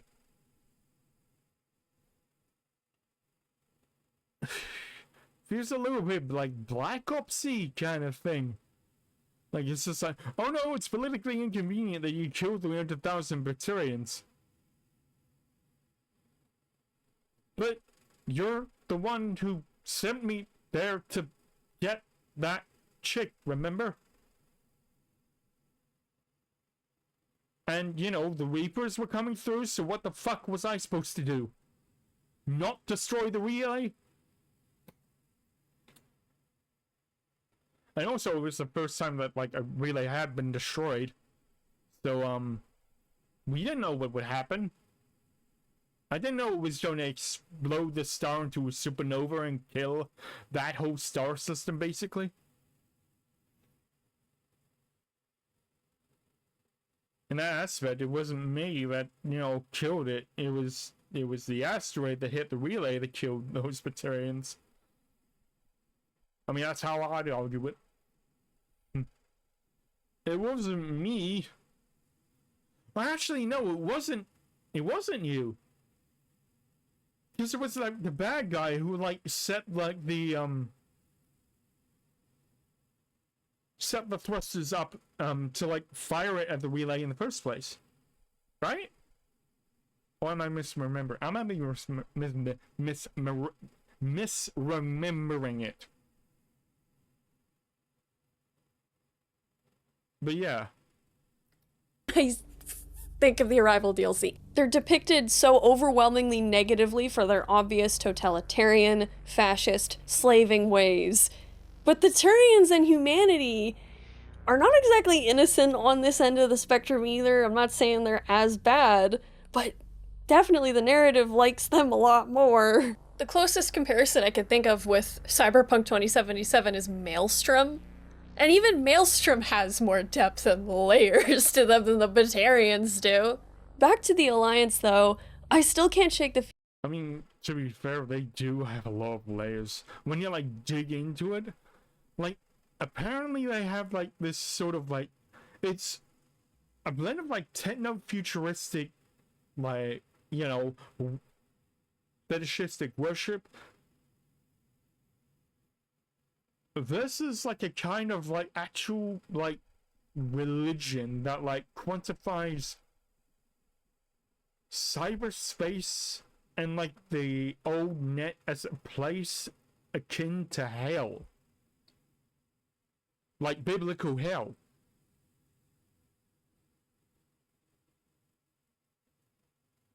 Which is like so fucking,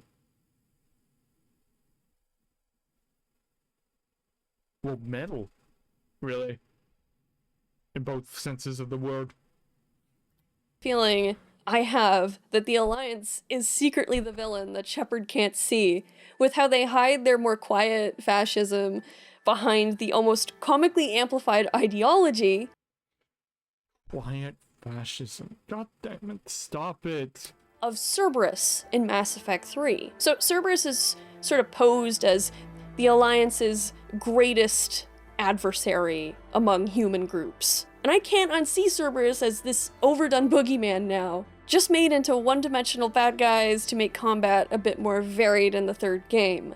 They're loudly xenophobic, violent, obviously dastardly people, and it's just explained away too with the indoctrinated label. Like in Mass Effect 2, they definitely felt like they had a little bit more nuance to them. I'm not trying to say like that Cerberus was ever good, but I feel like you're trying to read too much into this.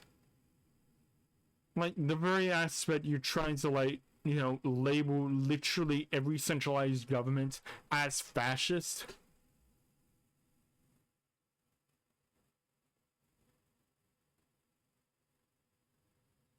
Like, sometimes an evil corporation, an evil entity is just evil. And I kind of miss that. I mean, why do you think I, like, you know, regularly rewatch Lord of the Rings? Because that's, like, one of the last stories, I think. Well, maybe Harry Potter. Kind of. I never actually finished Harry Potter, so I don't know how the movies like actually quantify it, but I feel like Harry Potter's kind of like the last. I suppose they kind of like dance with like moral complexity due to like Sirius Black being like a, you know, absolutely psycho murderer, and also being Harry's uncle, I guess. It's weird.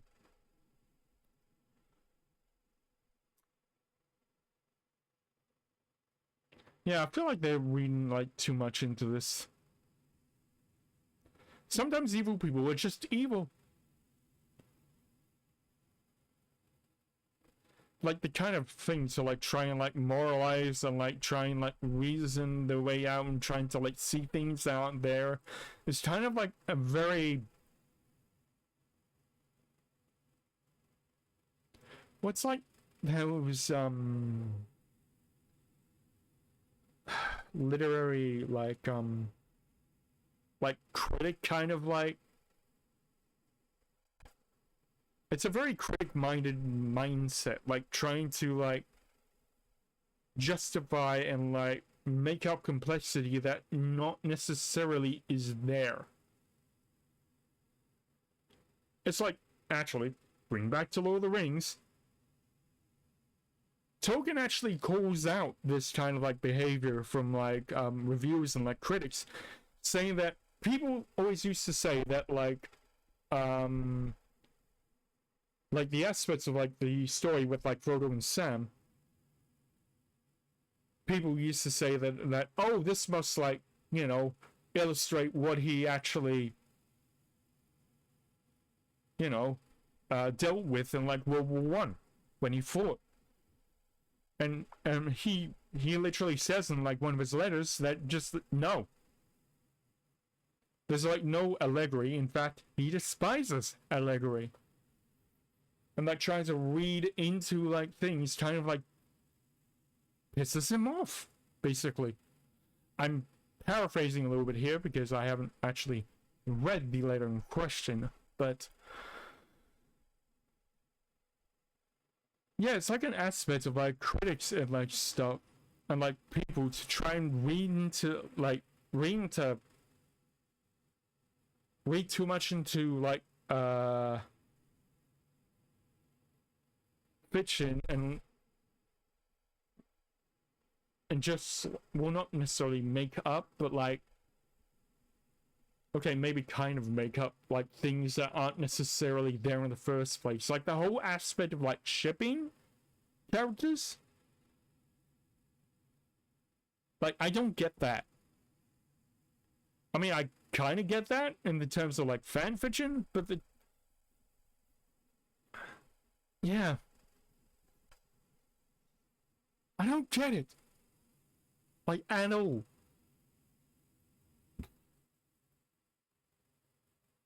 Yeah, this kind of like semi-serious like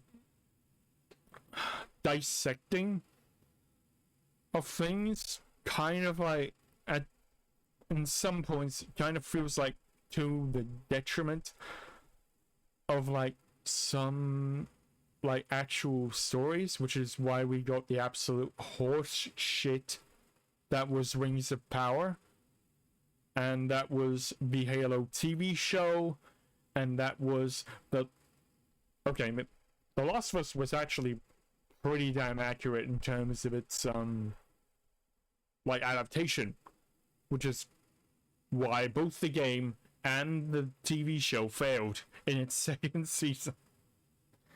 So at least it's accurate. You can't say it's not accurate, which I kind of find it funny that I actually won like the most accurate, like the best TV show adaptation. I'm just like, yeah, it is the best TV show adaptation. It basically did the exact same thing as the game did, and it still failed. I talked for long enough. Holy shit, this recording is almost 2 hours. Okay. Just explaining their switch in the third game from the second game with the indoctrination bit. Sure, it makes sense narratively given what we know about indoctrination, but it just... I am disillusioned with the elusive man and where the story went with him. I feel like that angle was executed far more successfully with Saren in Mass Effect 1. Oh yeah, true, I agree with that. It just wasn't as punchy, and we had a lot more time with him. He's less of a character than just a device to throw a wrench in the plot here or there. He feels very much like a mouthpiece that's meant to be there to kind of sow some last. Yeah, it feels like he's supposed to be like a foil for Shepard. Like a more personal foil, which doesn't exactly work that well, somehow. Minute doubts or to introduce the concept of an ending. I think that would have been more effective if we had had the chance to learn a little more about him and what he wants and why he made Cerberus. And I know that they cover that more in the comics and in the novels, but the games are the biggest medium of this story, and you'd think given how big a role Cerberus plays, you just wish there was a little more establishing going on there. If this was supposed to be a satire, then that might change how I view him, but I don't think it is. And while I realize that Johnny Silverhand is a more anarchist-ish figure than anything, who is staunchly, angrily opposed to the corporate fascism of the cyberpunk world, Johnny is, despite his rage and... I know you threw up a definition, but I don't think fascism means what you think it means. It feels like fascism is a placeholder for just like anything that is moderately like authoritarian. Or even moderately like, you know, government driven. Or even centralized. Like, it feels, I don't think it means what you think it means. perhaps dramatic views on things at the outset, so layered. He is more than just 4 options on a dialogue wheel. You're not necessarily supposed to agree with Johnny after spending so much time with him. You're not even necessarily supposed to like Johnny. I mean, this is how a foil is supposed to be, like, drawn. Johnny Silverhand is basically the... It's basically the... Which I kind of... is basically the opposite of V. Because I feel like... Which is probably why I feel like I gravitate toward, like, Arasaka as being, like, kind of like the canon beginning for V. Because... One, you actually know Jackie for the longest in the corporate life path. And 2, I feel like it juxtaposes very much with the anarchist views of Johnny Silverhand, considering he kind of blew up the first Arasaka headquarters in 2023. What the game kind of asks you to do is to get to know him and understand why he is the way he is. Why does Johnny believe what he believes? And in so doing, you also have Johnny asking those same questions about V. Maybe not openly, but Johnny is opening up. In some of my favorite endings of Cyberpunk 2077, both characters sort of realize that they know so much less than they did before. The main thing they discover and realize in the course of these endings, if you take the time to challenge and befriend Johnny, is that both of these characters would take that killing bullet for the other. They can spend their final interaction together fighting over who's gonna take the bullet. That's the only certain measure of their journey by that point, is if they get to that point. Johnny and his beliefs don't boil down to one of 3 endings, while Alt represents the second, and V represents the third, red, blue, green. This isn't a reduction to the Anderson, Tim, Saren triptych that we kind of get with Mass Effect 3. Like, damn it, with Cyberpunk you never really know what ending is the right one, and while Mass Effect has its benefits and drawbacks to its endings in 3, you still... I feel like Synthesis is technically treated as the right one, but I don't think they're gonna go with Synthesis because most people chose Destroy. So yes, for me now, after playing so much Cyberpunk and then going to Mass Effect, I cannot see Mass Effect with those same rose-tinted glasses I used to. Gone are the days where I would just happily play the story of a badass commander with the voice of Cinderella and Samus and all her really cool friends. Now, I'm just stuck seeing Commander Shepard, Corpo agent. almost kind of like a more polished Kurt Hansen, if you believe the theories that he created Dogtown on Myers' order.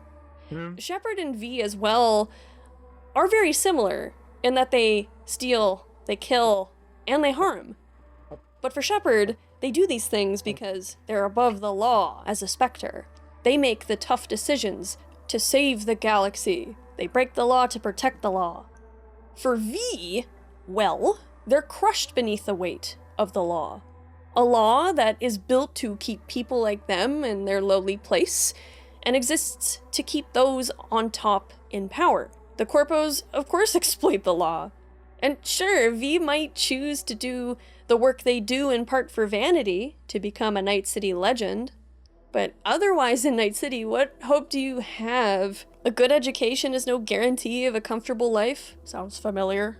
Joining a corp comes with a company-colored noose along with all the eddies. Nobody's really free, but solos can sort of feel a little more free than most. It also makes me sad that there's no real pushback to the Spectres after Mass Effect 1.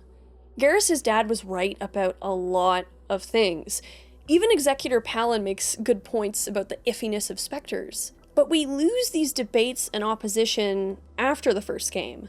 It would have been more interesting if Shepard was stripped of their Spectre status completely in Mass Effect 2 and treated with extreme prejudice, so suddenly all these things they do are against the law. Like, how would that flip side affect them? And with all these things being said, though, I do need to note where Mass Effect doesn't feel reductive.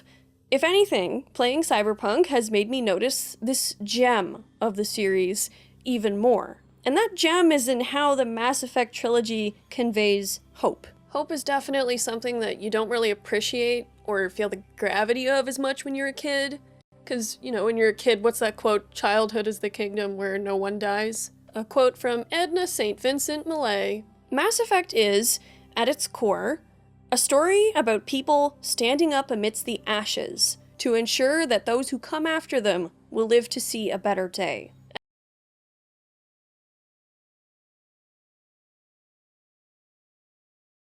I know I've not played this game, but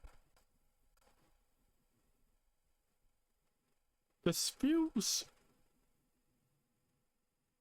I mean, one of the prime quotes from that game is "for those who come after."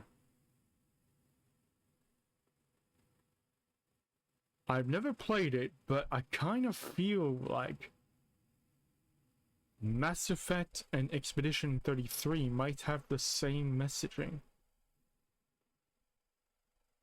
That kind of hope. That know your sacrifice, it will be worth it.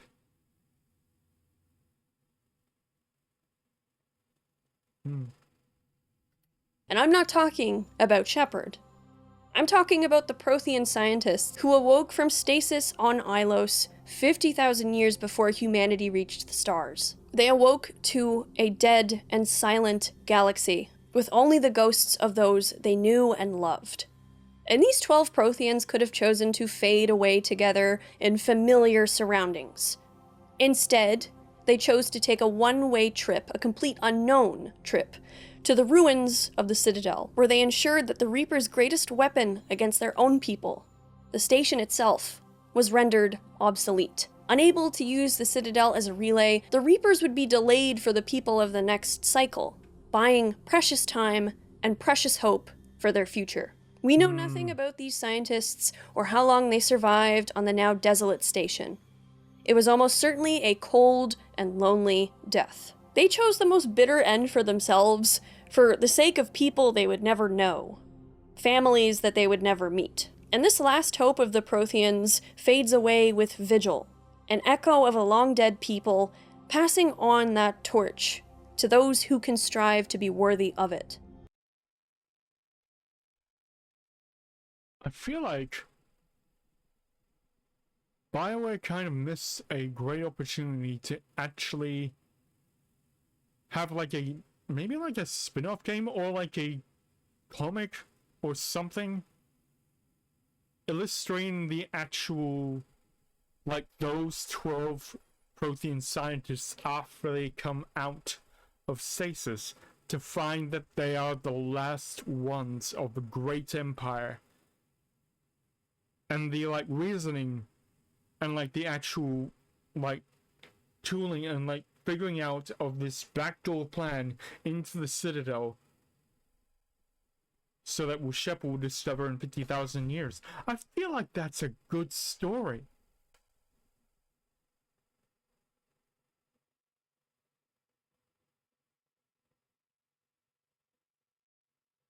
Might have to look into that.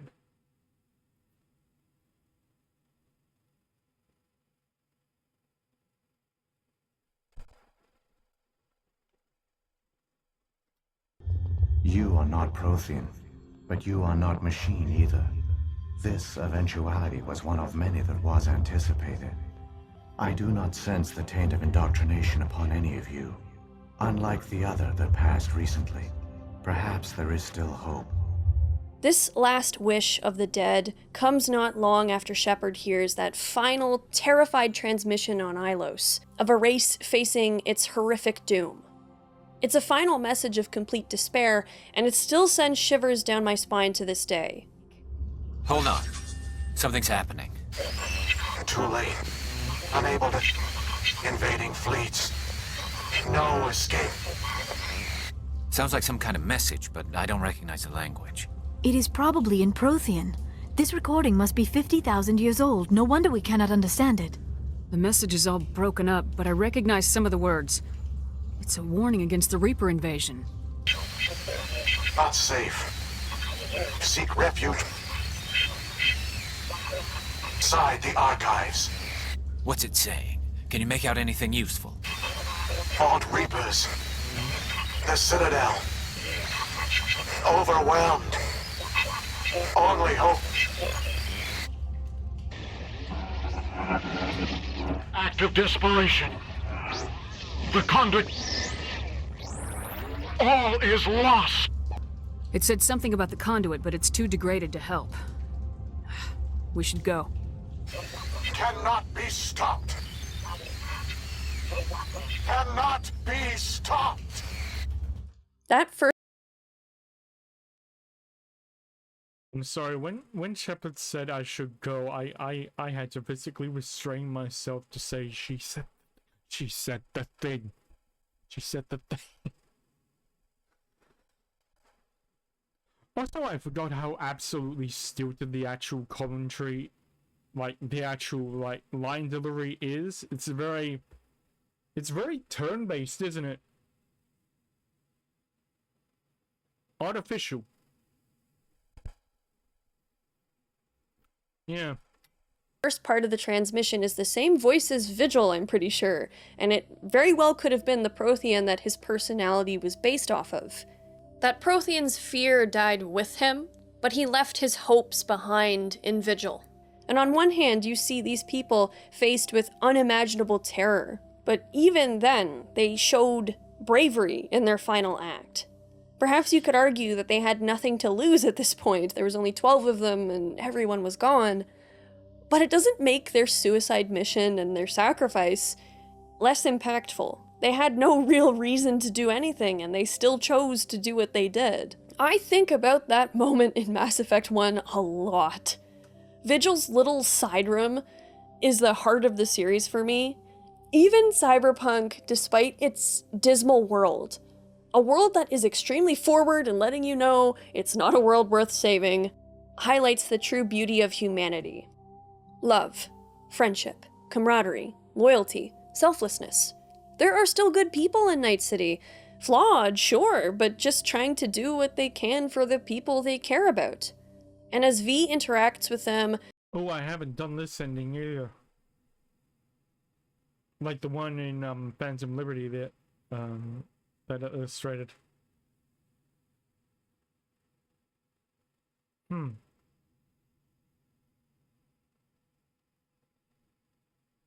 Feel like it's a very dystopic ending, so I'm probably never gonna do it anyway.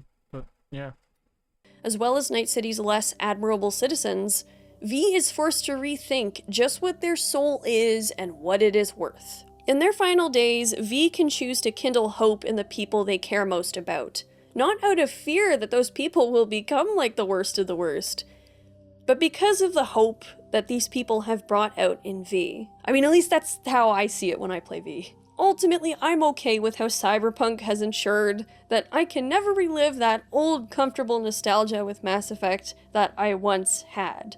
But it is equally important to recognize how much stories like Mass Effect can make people hope. Sure, now I can't play Mass Effect without thinking, oh god, the Alliance is the villain.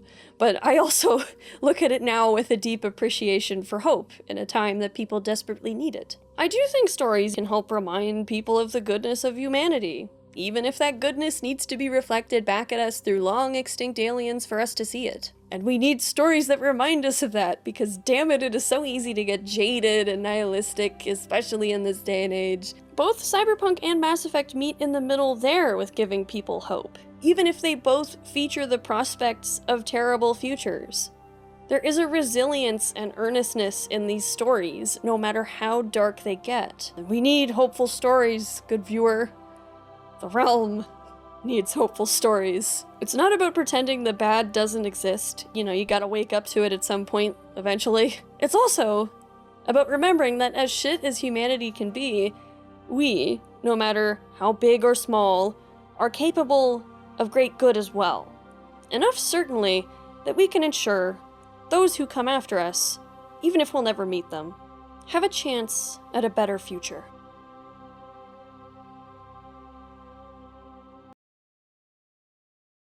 Okay, that was that. I feel like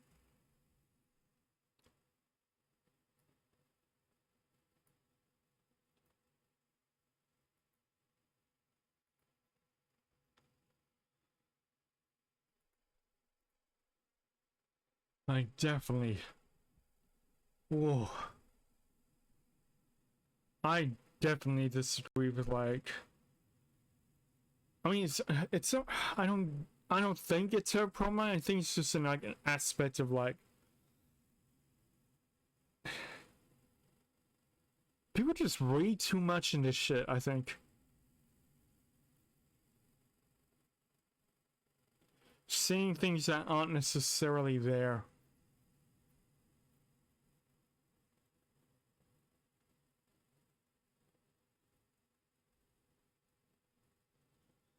I'm sorry, it feels like fascism's my trigger word, man.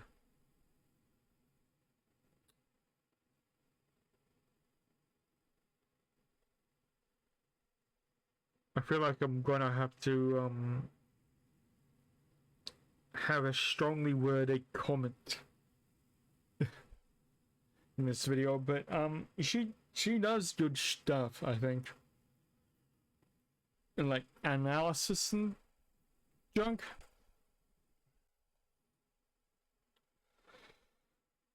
As always, her link will be in to a video will be in the description of this one. So yeah, give her a like, give her a sub. If you like her stuff.